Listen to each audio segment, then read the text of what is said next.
أعوذ بالله من الشيطان الرجيم.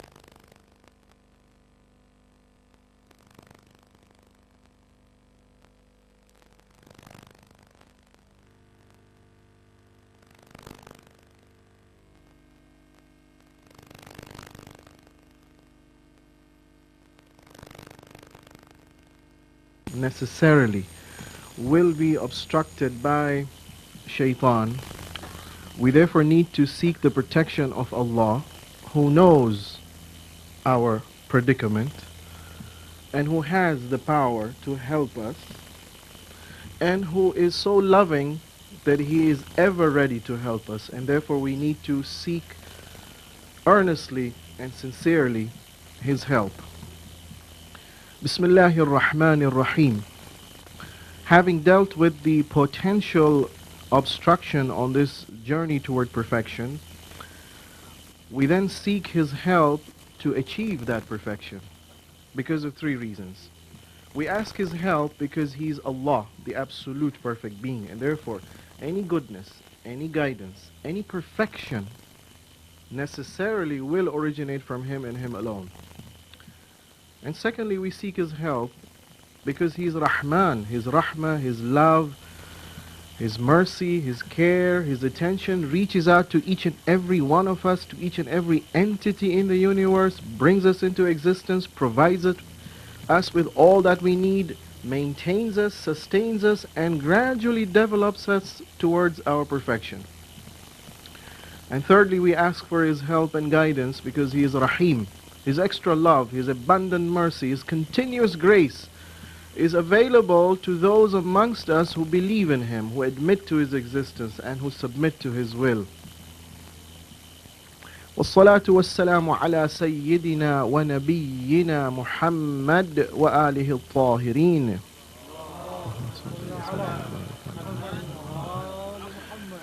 And we send our salutations, our greetings, our expressions of loyalty and love to the Holy Prophet of Islam, that most perfect man who managed to reach the highest perfection possible for any human being because of two reasons.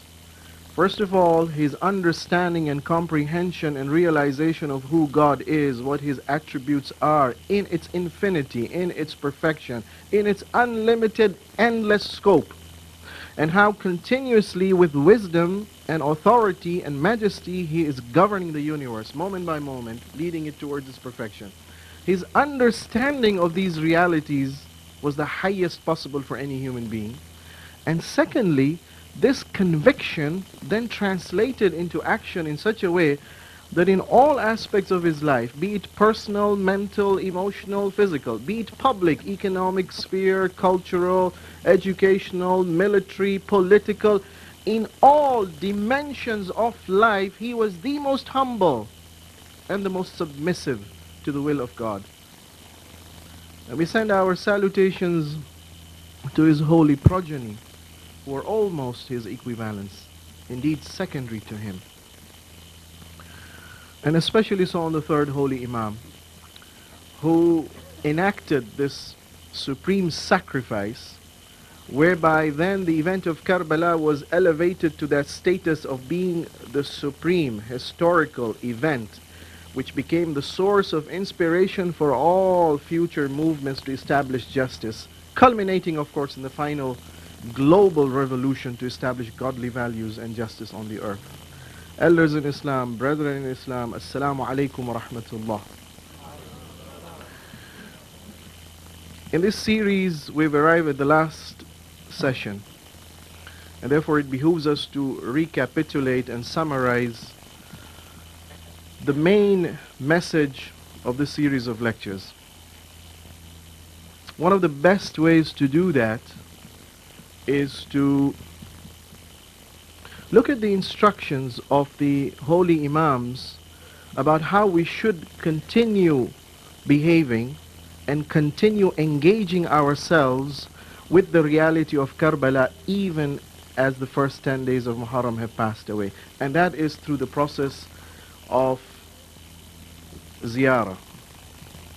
It's amazing if you look at the traditions, again, which encourage us, which motivate us to perform ziyarah, we discover that the range of rewards is almost similar to what was promised for the actual lamentation and weeping and mourning and expression of grief, beginning from the minimum. غَفَرَ اللَّهُ لَهُ مَا تَقَدَّمَ مِنْ ذَنْبِهِ وَمَا تَأَخَّرَ. All his sins get forgiven to start with. He is protected in his person and in his possessions. Angels come to receive him, and when he goes for ziyarah to the qabr of the Imam, we're told the reward is the angels accompany him. If he's in trouble, the angels help him. If he is sick, the angels pray for him. The reward ranges from this and continues on to resurrection on the Day of Judgment in the company of the Holy Prophet and the members of the household of the Ahlul Bayt, and continues on to say that Man ata qabr al-Husayn arifan bihaqqih, whosoever visits the grave of Imam with full realization of his true status, katabahu Allahu fi a'la illiyin, the reward is that he shall be granted that highest station in Jannah. The full range that we saw previously for expression of grief. However, for those of us who have the capability, the Imams recommended visit often and regularly, once a year if possible, more often if you can,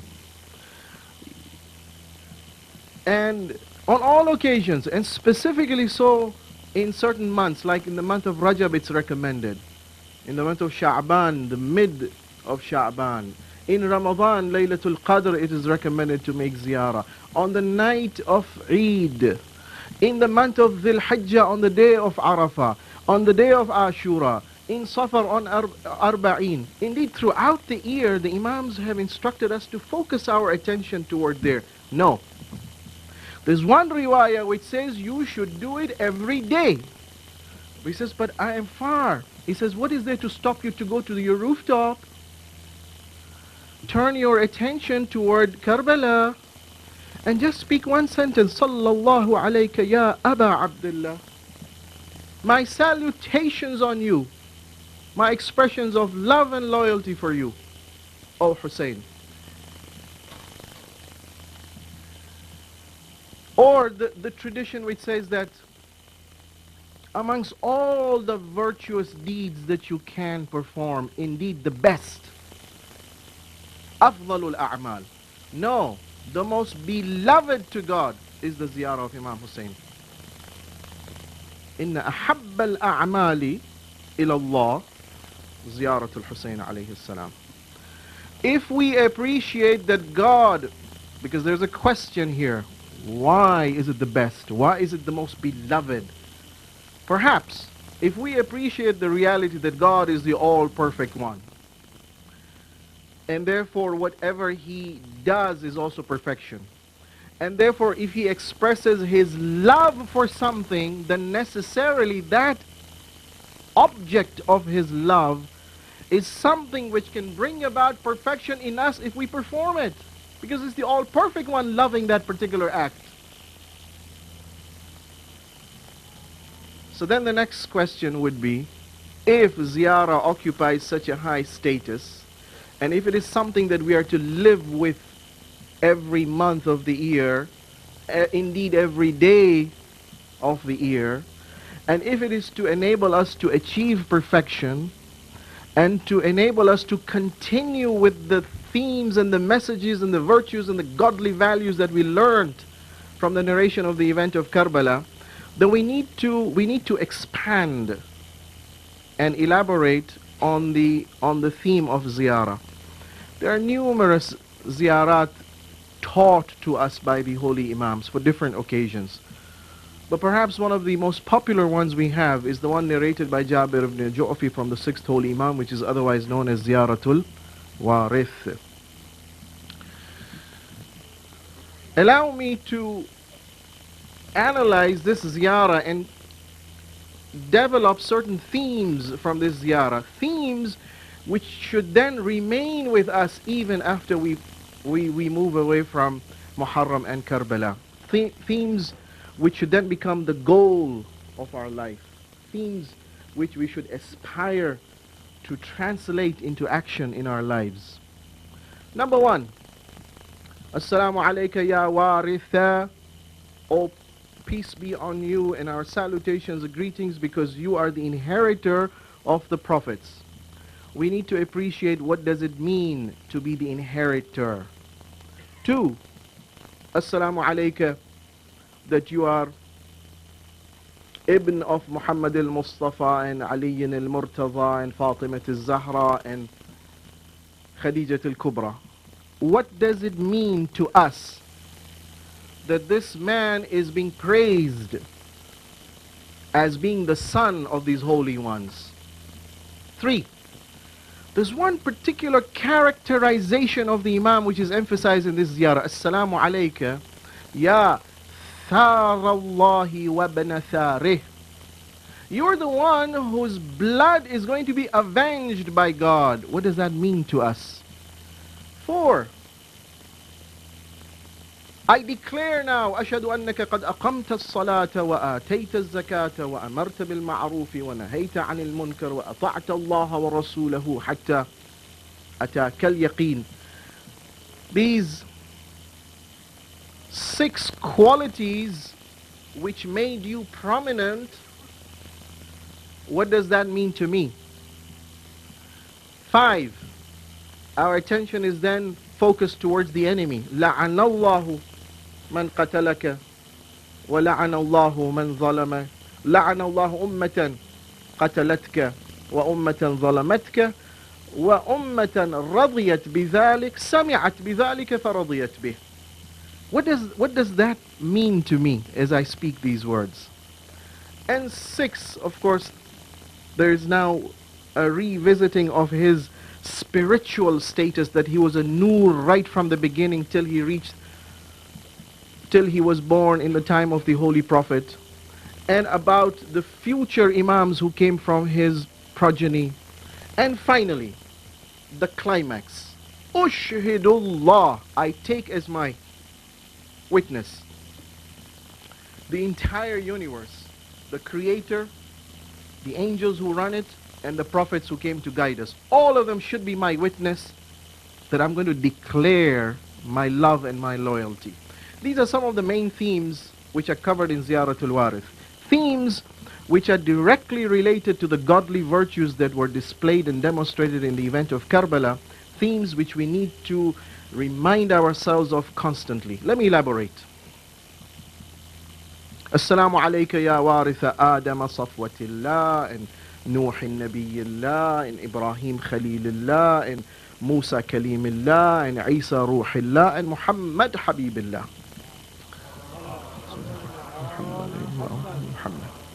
You are the inheritor of all the prophets. True, it was the Imam on the plains of Karbala fighting, but he was also a representative of the same godly values and the virtues which all the past prophets came to establish. And now he was that sole representative. In chapter 35, Surah Fatir, ayah number 32, the concept of inheritance, of the legacy of the Prophet is discussed. What I want to suggest is that concept of inheritance is not specific to the Imam. The legacy was inherited in its most perfect form by the Imam. But in lesser forms, we are responsible to receive it and to relay it. Look at the ayah. Chapter 35, ayah number 32. Thumma, when we send the previous prophets, after that, Thumma أورثنا الكتاب الذين اصطفينا من عبادنا. After the previous prophets came, the whole series of prophets came, the message was delivered. Then God decided not to send any more prophets, because the message now became final, most comprehensive, total, potentially capable of responding and guiding all possible problems that mankind would face in the form of the Quran. Now we have passed on the legacy of this book to some chosen servants. The response to this was 3 types of people. فَمِنْهُمْ ظَالِمٌ لِنَفْسِهِ 1. وَمِنْهُمْ مُقْتَصِدٌ 2. وَمِنْهُمْ سَابِقٌ بِالْخَيْرَاتِ one who is foremost in the receiving and the enacting of virtues. 3 responses to the responsibility of receiving the legacy of the past prophets and to carry it forward. There were those who were evil, ظَالِمٌ لِنَفْسِهِ. There were those who were good, and there were those who were the best. There's no doubt that the best refers to the Imam. Those who are good are those who practice virtue in their lives. Those who are evil are not the ones who rejected, but perhaps the ones who are good and bad. They're sinners in their lives. Notice the range of response. When I say Assalamu alayk ya waritha of all the prophets, immediately I should remind myself, in as much as Imam was the recipient of the legacy, I have also been addressed by that same responsibility. The question is, what is my response? In the riwayat, in the explanation of this ayah, there are different levels explained of the responses. For example, one is, the evil one refers to man la ya'riful imam, he who lives a life without recognizing who is the righteous guide whom he should follow. Nobody's intellect is perfect and superior. Definitely we need guidance. The question is, have we identified the right guide? The evil one refers to the one who fails to find the right guide. 1. 2. The good one is the one who man amila amalan salihan, one who has recognized the Imam and there is enacting the acts of virtue. Yet a second tradition says that the evil one is he whose whole life revolves around his nafs.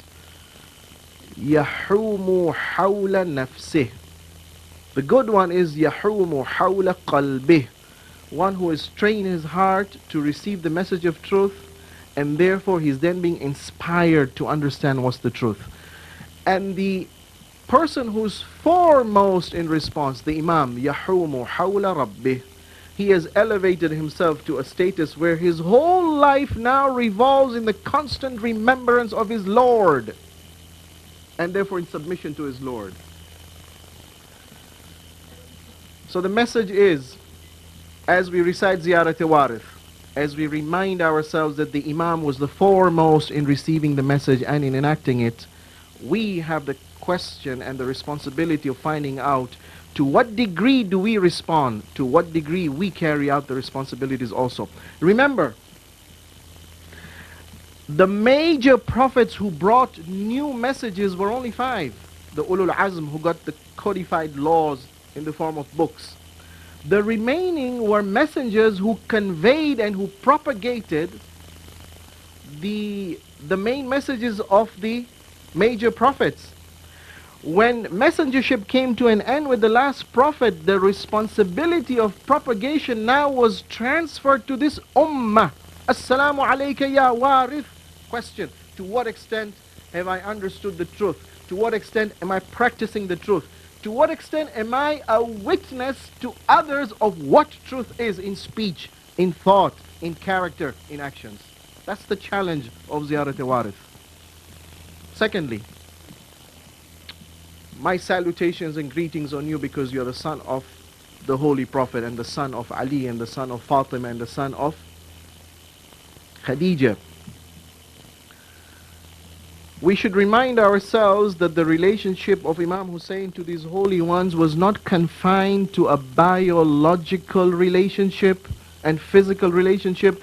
Nuh had a son who was disowned and distanced. Some of the subsequent Imams had sons who rebelled and disobeyed, and they were disowned and distanced. If Imam Hussein deserves our respect and loyalty and love, it's more than biological, it's that spiritual relationship that he had with the holy ones.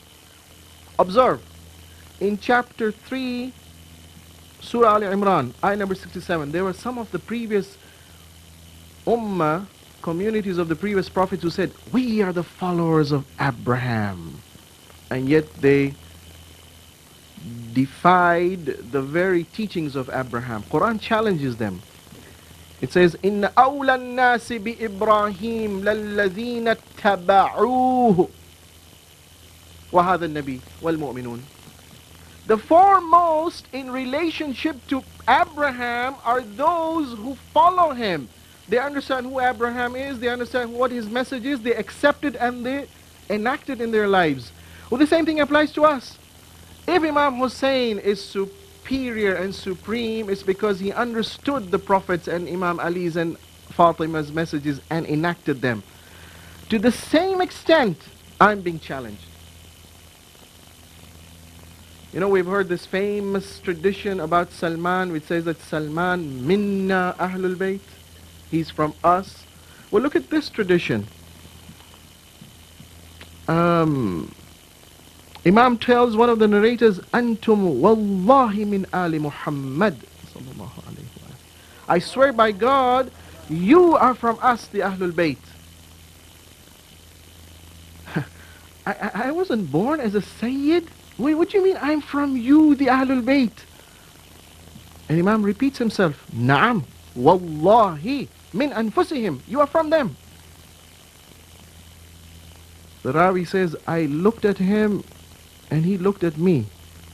I was shocked. What do you mean? I was not born a Sayyid and you're telling me I'm from you? Imam says, haven't you heard this ayah in the Quran?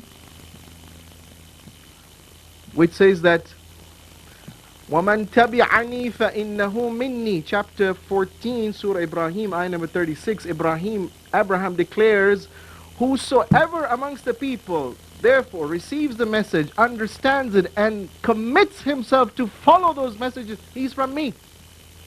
He's from me. So it's not only Salman who's from the Ahlul Bayt. Me and you can become from the Ahlul Bayt. Indeed. Look at this tradition of the first holy Imam. Inna awla an-nasi bil anbiya a'maluhum bima ja'u bih. The closest to the prophets are those who receive their messages and enact it. Inna waliya Muhammadin man ata'a Allah wa in ba'udat luhmatuh. Wa inna aduwa Muhammadin man asa Allah wa in qarubat qarabatuh. Imam Ali is reported to have said, the closest one to the Holy Prophet is he obeys God, even if he has no physical connection with the Prophet. The most distant person from the Holy Prophet is he who disobeys God, even if he is from the flesh and the blood of the Prophet. Assalamu alayk, you the son of the Prophet, the son of Imam, the son of Fatima, the son of Khadija. Which sonship? Which relationship? Physical? No. The challenge is to you and me. I can become the son of the Prophet, depending on the degree of obedience and submission and love and loyalty that I can manage to commit myself to. Number 3, Assalamu alayka, ya thar Allahi wabna tharih. You're the one whose blood has not yet been avenged. You recall that riwayah which the fourth holy Imam says that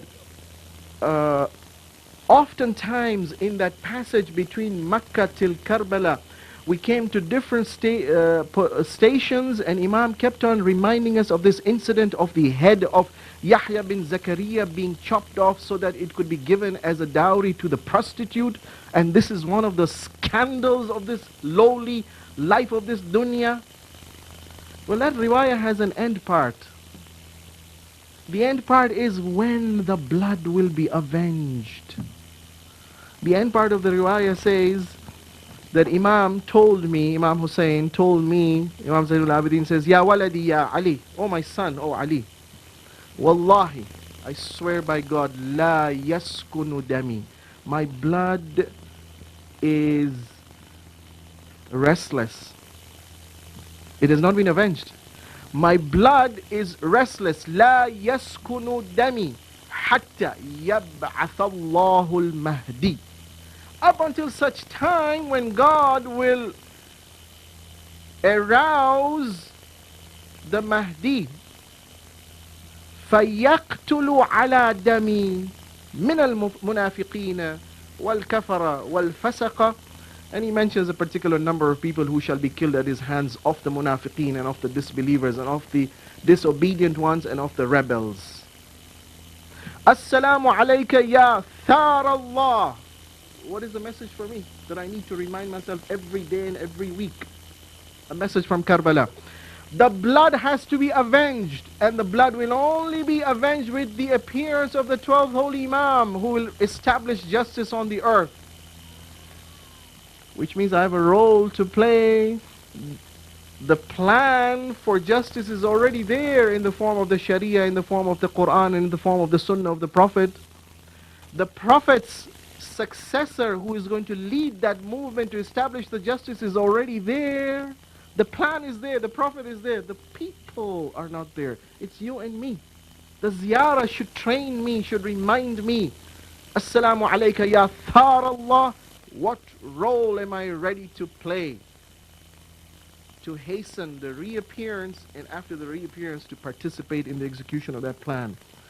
Number 4, in the ziyarah we now focus our attention to what are the characteristics of this man that made him so supreme.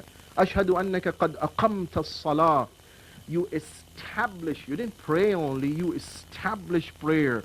That constant communication with your Creator, that as a value, you introduced it into society. وَآتَيْتَ الزَّكَاةَ. I testify that you were charitable, that you were caring and concerned about the poor. Zakat in Islam is 2.5%. It's interesting. The United Nations in its report says that the aid which is required to be given to the third world countries in order to enable them come out from the problems in the health sector and the education sector and the variety of problems that they have, if the rich countries were to give just 1 or 1.5% of their surplus budget, you could solve the problems. And yet the current level of aid is less than 0.5%. Zakat is 2.5%. I testify that you were charitable, you were caring and concerned about the poor in the community and in the world. وَأَمَرْتَ بِالْمَعْرُوفِ. And you struggled and you strived to establish virtues in all aspects. وَنَهَيْتَ عَنِ الْمُنْكَرِ. And you wanted to eliminate vice. وَأَطَعْتَ اللَّهَ وَرَسُولَهُ. 5 and 6, you obeyed God in all aspects of your life, and you obeyed the Prophet حَتَّى أَتَاكَ الْيَقِينَ, till the last moment of your life on the earth. Incidentally, the description of those people who are awaiting to be given the victory and to establish global power, the description of those people is in Surah Hajj, chapter 22, ayah number 41. Allah says, "In makkannahum fil ardi aqamu as-salata wa atawu az-zakata wa amaru bil ma'rufi wa nahaw 'anil munkar walillahi 'aqibatul umur." These godly people are those whom, if we support them and grant them victory, if they are dedicated and determined and ready to die, and they have the leader, that's the 12th Imam, you know what they're going to do after the government is established? These very same qualities that we mentioned in Ziyarat Warith. Aqamus Salah. They will spread that godly value of that constant communication with the Creator, and therefore receiving inspiration and become good and godly in all aspects of their lives. 2, they will be charitable. 3, they will establish virtue. 4, they will eliminate vice. وَلِلَّهِ عَاقِبَةُ الْأُمُورِ. And all affairs finally return back to God. Nobody can escape His justice. Everyone who does good will receive His mercy. 5, Ziyarat Warith reminds us of yet another godly value that we need to introduce in our lives. لَعَنَ اللَّهُ أُمَّةً قتلتك ولعن الله أمة ظلمتك ولعن الله أمة سمعت بذلك فرضيت به. There's no doubt that God will not grant His special mercy to those who killed the Imam. Indeed, even those who supported the killers. No. There's a third category mentioned, which are those who knew about it and yet kept silent. They approved it by their actions. By their inaction, they supported that action of killing the Imam. Amazing. If you look at the riwayah, the sixth holy Imam tells Muhammad bin Arqat, he says, you are from Kufa. Do you see the killers of Imam Hussein and you curse them? Imam Sadiq was almost half a century or more after the event of Karbala. His father, Imam Baqir, was 2 years old and a few months in Karbala. And yet Imam is asking this man, do you see the killers of Imam Hussein in Kufa and you curse them? I don't understand. The killers are not there anymore. Imam says, wait, it seems you haven't read the Quran, have you? Have you come across this ayah?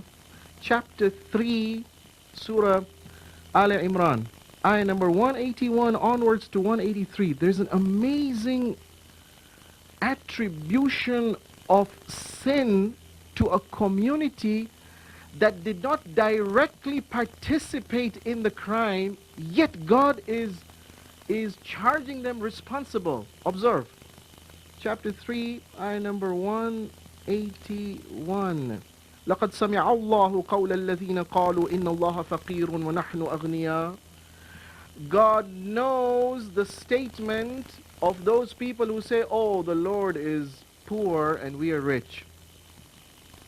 The Imam says it doesn't mean that they feel God is actually poor. Godly people are poor and we are rich. سَنَكْتُبُ مَا قَالُوا. We shall record and then subsequently punish them for what they spoke. And also for what they did in the past. وَقَتْلَهُمْ الْأَنْبِيَاءَ بِغَيْرِ حَقٍّ. They killed so many prophets before them.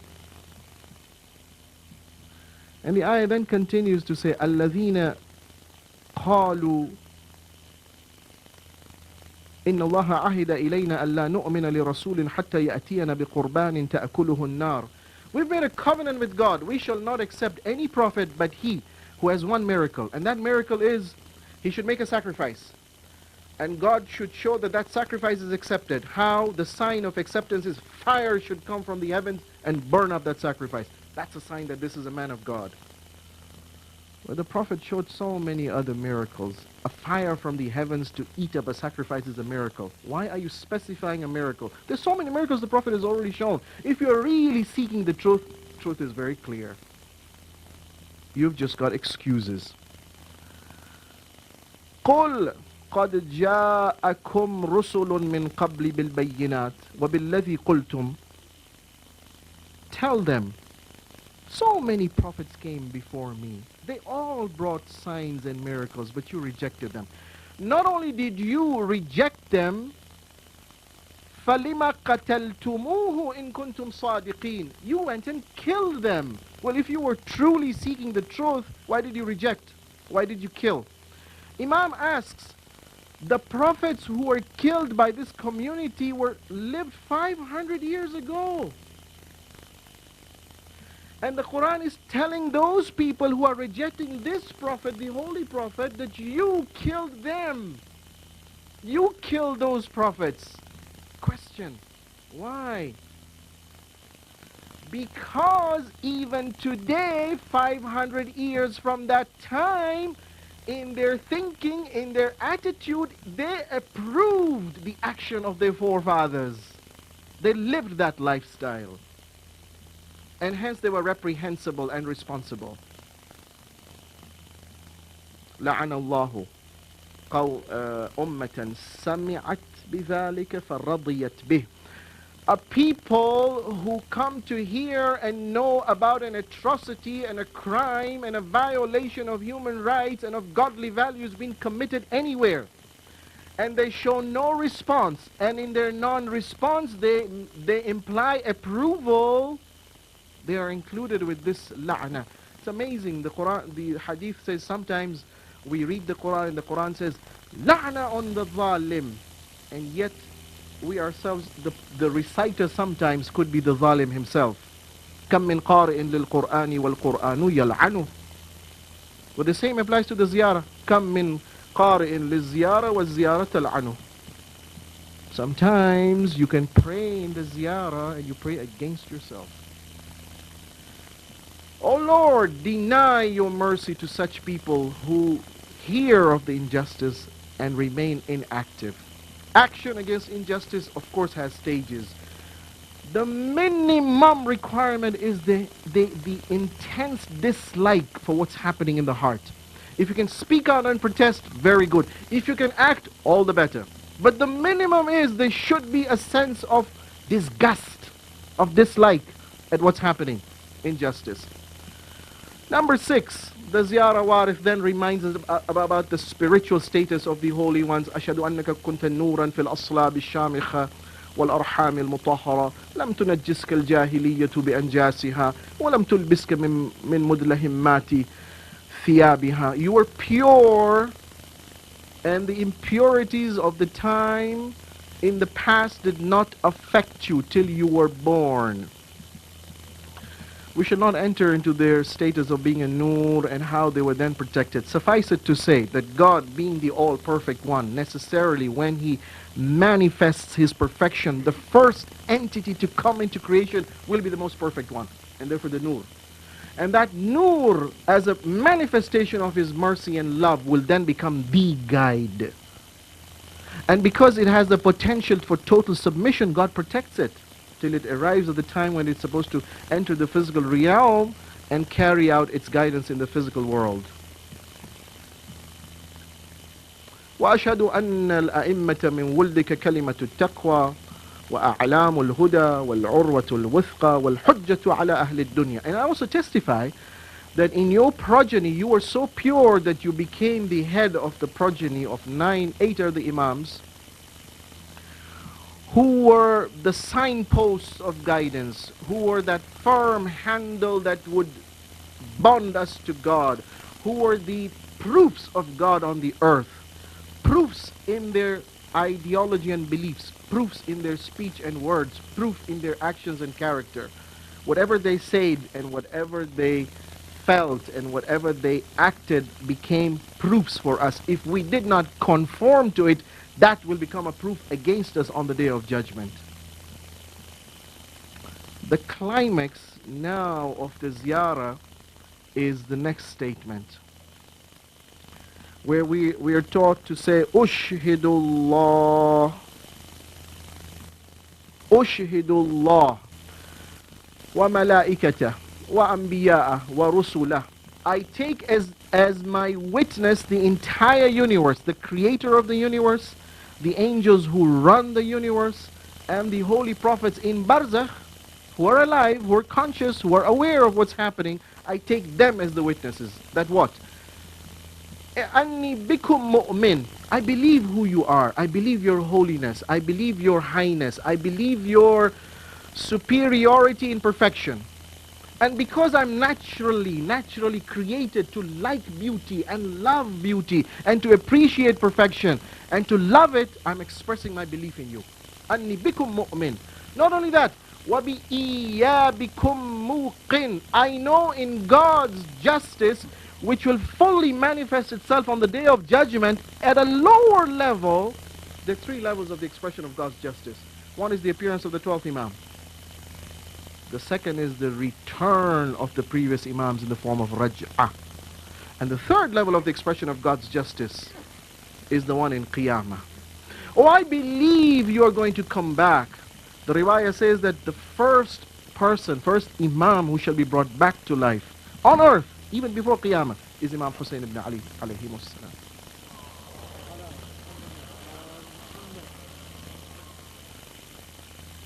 There are various ayahs in the Quran which say that God, because of His power which is unlimited, has the power to bring back to life.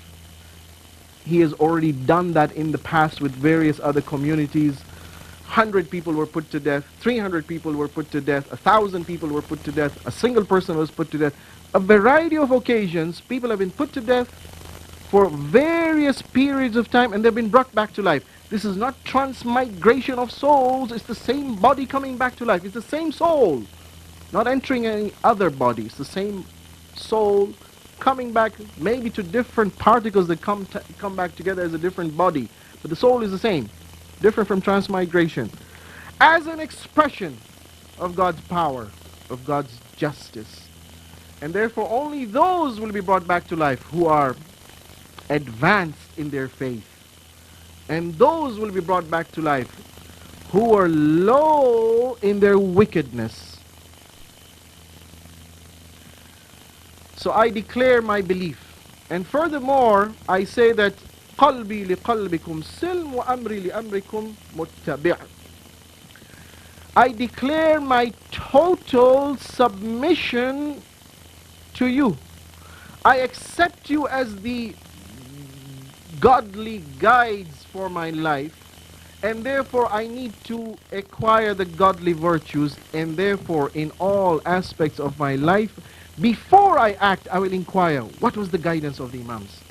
Look at this hadith and I end. The hadith says that Man sarrahu an yastakmil al-iman. Whosoever aspires his iman becomes perfect. You know how he should act? فَلْيَقُلْ الْقَوْلُ مِنِّي فِي جَمِيعِ الْأَشْيَاءِ قَوْلُ آلِ مُحَمَّدٍ. In all actions in my life, my attitude and my act will be determined by the attitude and the actions of Ali Muhammad alayhimus salam. In conclusion, Karbala taught us a variety of godly values. However, these godly values can easily be forgotten. We've got too many obstacles to face. One way to ensure that these godly values are gradually introduced in our lives is that after we pass this emotional state whereby we heard the horrendous tragedy, the massacre, and our feelings were aroused, and we empathized, we sympathized for the suffering, and we began to develop a liking and a love for goodness and justice and beauty and perfection and virtue. And we began to feel and to experience that rage, that anger, that hatred against the evil and the vice of the enemies. These emotions should not be confined in this place and this time. We should carry on. And one of the best ways to ensure that is a ziyarah. But a ziyarah with understanding. You are the warith, I can also become the warith at a lower level. You are the son of the holy ones, I can become a member of that family by obedience. You are the one whose blood will be avenged, I have to prepare to become a member of that party that will avenge your blood. You are the one who established virtue and eliminated vice, I want to establish virtue and vice in my own life and then spread it to the community. I curse those who are evil, I try to eliminate evil from my life, and I will not remain silent in the face of any injustice. And finally, I declare at every moment in my life, before any act, I shall ask myself, in this act and in this attitude, what was the Imam's act and attitude before I then embark on action? Let's pray to Allah to give us the tawfiq to be able to bring about a transformation in our lives in such a way that we then deserve the reward promised for the ziyarah of all our sins being forgiven, transformation in our lives, and of then entering Jannah, and that also in the highest levels.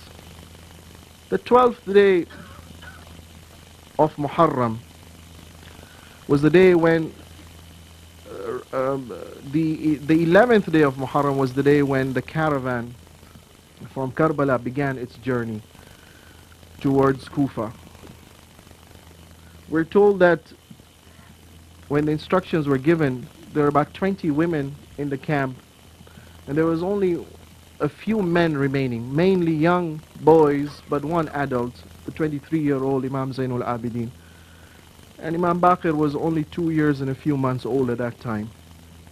When the women were mounted on the animals, they made a specific request. Yes, they said, Billahi alaykum illa ma marartum bina ala al-qatla. Before we depart, allow us to pass by the dead bodies of our near ones.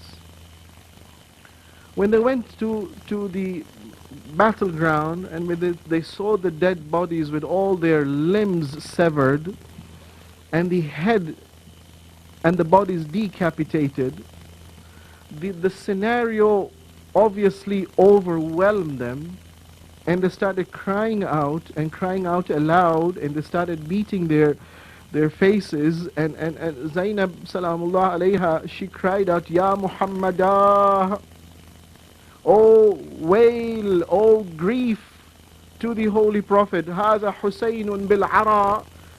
Anyone who can listen to me, listen. This is Hussein all alone, abandoned in the desert. Murammalun biddima. He's all covered in dust and blood. Muqatta'ul a'da. All his limbs have been severed. O Prophet, wa Muhammada banatuka sabaya. Your daughters are all captives now. Dhurriyatuka muqattala. Your progeny has been decimated. When these heart-rending words were spoken out by Zainab, it is narrated not only friend but even foe began to cry at this tragic scenario. Then she made a dramatic gesture. She put her hands under the body of her brother and she lifted it up slightly toward the heavens and she said, Ilahi, taqabbal minna hadha al-qurban. She was the head and the leader of the caravan now. And therefore she was taking responsibility for all that had happened. And the pinnacle of that sacrifice was the death of Imam Hussein. And here she is representing that position. Oh Lord, this is the best we could give in your path. Accept it from us. Sakina, the daughter of Imam Hussein, also rushed to the body of her father. She embraced it in a tight embrace. Sakina was described by her own father that she enjoyed a very high status of realization and conviction about God, so much that she used to be engrossed and totally engaged in the remembrance of God all the time. And it is therefore not amazing to be told that at that moment when she embraced the decapitated body of her father, it was difficult for people to separate the two. That famous couplet that is narrated to us, perhaps, it was in that state of that spiritual union that was there between the daughter and the father in the presence of God, that she may have heard these words which became a guidance for the Shia, the words, the inspiration that she received, that Shi'ati ma'in sharibtum azba ma'in fadhkuruni. Oh my Shias, when you drink any sweet water, remember my thirst. And أَوْ سَمِعْتُمْ بِغَرِيبٍ أَوْ شَهِيدٍ فَانْدُبُونِي. When you hear anyone who is estranged or one who is martyred, then remember my tragedy and grieve and cry for me. Oh, let us not confine ourselves in the understanding of this couplet to only its physical content. True, when we drink water, we should remember the thirst. But remember, the human being is not a physical entity only. The human being has got a spiritual dimension. And inasmuch as water is necessary for the nourishment and the survival of the physical dimension, our core identity is not the body. You can chop off my hand, I am still I. You've not taken away me from me. You've just chopped off a part of my body. My identity is my soul. Inasmuch as my body needs nourishment through water, my soul needs nourishment through water. Hussein, if I'm going to remember the tragedy through physical thirst more important. I'm going to remember Hussein for the spiritual water that nourishes my soul. Every goodness and every virtue and every godly value that I come across in my life, I should recognize it has been saved by the sacrifice of Hussein alayhi salam. So it's not only during drinking water, but it's during all acts of virtue we need to remember the supreme sacrifice of Hussein. Not only Zainab and Sakina expressed their grief, Imam Zainul Abidin was seen to look at this heart-rending scenario. And Zinabi Zainab is reported to have looked at him and seen that he is so much intensely affected that it seems he's about to give up his life. And she says, Mali araka tajudu bi nafsika ya baqiyata jaddi wa abi wa akhi. You are the remnant of my grandfather. You are the only remnant of my father. You are the only remnant of my brother. I see you intensely affected. Why are you so much in grief? Wallahi. She consoles him and she assures him, Inna hadha la'ahdun min Allah. This was planned. And the Prophet, your grandfather and your father and your brother, and all of them agreed willingly to live up to this plan. And therefore we should be proud. But don't worry, if you're worried about these dead bodies, God will raise a community who shall come to bury the dead. Not only that, God will raise a community who will come, who will grieve, who will propagate the message of Karbala to the world, which is the guarantor for the establishment of global justice. Don't worry. We're told that after the caravan left, the Bani Asad came for the burial of the dead bodies. Remember, the Bani Asad on the 8th of Muharram were invited by one of their members, Habib bin Mazahir, to come and join the camp of Imam Hussein, but Umar ibn Sa'ad's army prevented them. When the army left, they now felt free to move around. Bani Asad they've got an interesting history. They were in Hijaz up till the 19th year of Hijrah. They migrated then to the environment of Kufa and Ghadiriyya, which then later on became Karbala. In the 36th year of Hijrah, they participated in the Battle of Jamal. In the 60th year of Hijrah, they wanted to participate in Karbala, but they were prevented. However, some members of the Bani Asad tribe, they did participate. Habib bin Mazahir from Bani Asad, Muslim bin Awsaja from Bani Asad. These were prominent people. Anas bin Harith, an old companion who was in the Prophet's time, participated in the Battle of Badr and the Battle of Hunain. An old man trapped in Kufa underground managed to reach Karbala, sacrifice from Bani Asad. The Saydawi brothers from Bani Asad. Qais bin Musahhar Saydawi from the Bani Asad. Bani Asad produced wonderful heroes who participated in Karbala. Oh, but it wasn't a perfect community. The lowliest of the low also came from Bani Asad. Hurmala bin Kahil was also from a Bani Asad. Bani Asad was divided into three groups. Those were staunch supporters who sacrificed. Those were the lowly of the lowliest. And there were those in between, the neutral ones. These are the neutral ones who now come to Karbala for the purpose of burial. We're told Imam Zainul Abidin miraculously came to Karbala and oversaw the process of the burial. The Bani Asad were confused. Bodies without heads, how do you identify? Imam Zainul Abidin came and he saw the people ready there. He went to the body of his father. Incidentally, it's not difficult to believe how this can be possible. If Sulaiman could have people in his court, a jinn could bring Bilqis and that whole physical entity right from Yemen to his court just by knowing the Ism A'azam. No. The jinn said, even before you stand, I can do that for you. The other person said, even before you twinkle your eye, I can bring that for you. If the human being in his progress toward perfection can get so close to God that God then gives him supernatural powers. It's not difficult to believe that Imam Zain al-Abidin could manage to make himself arrive at Karbala for the burial purpose. He went to the body of his father. He saw the pathetic situation. He cried. He cried aloud. He put his hand under his body. Bismillahi wa fi sabilillahi wa ala millati rasulillahi. Sadaqallahu wa rasuluh. MashaAllah. La hawla wa la quwwata illa billah. Bani Asad came to help him. They said, no. This man, innahu man yu'inuni. There are those who are going to help me. The spiritual forces are going to help me. Personally, single-handedly, he went to a site. When the top portion was removed, there was a ready-made grave there. Imam was buried there. Abbas was buried in the same spot where he fell. And the others were all gradually buried.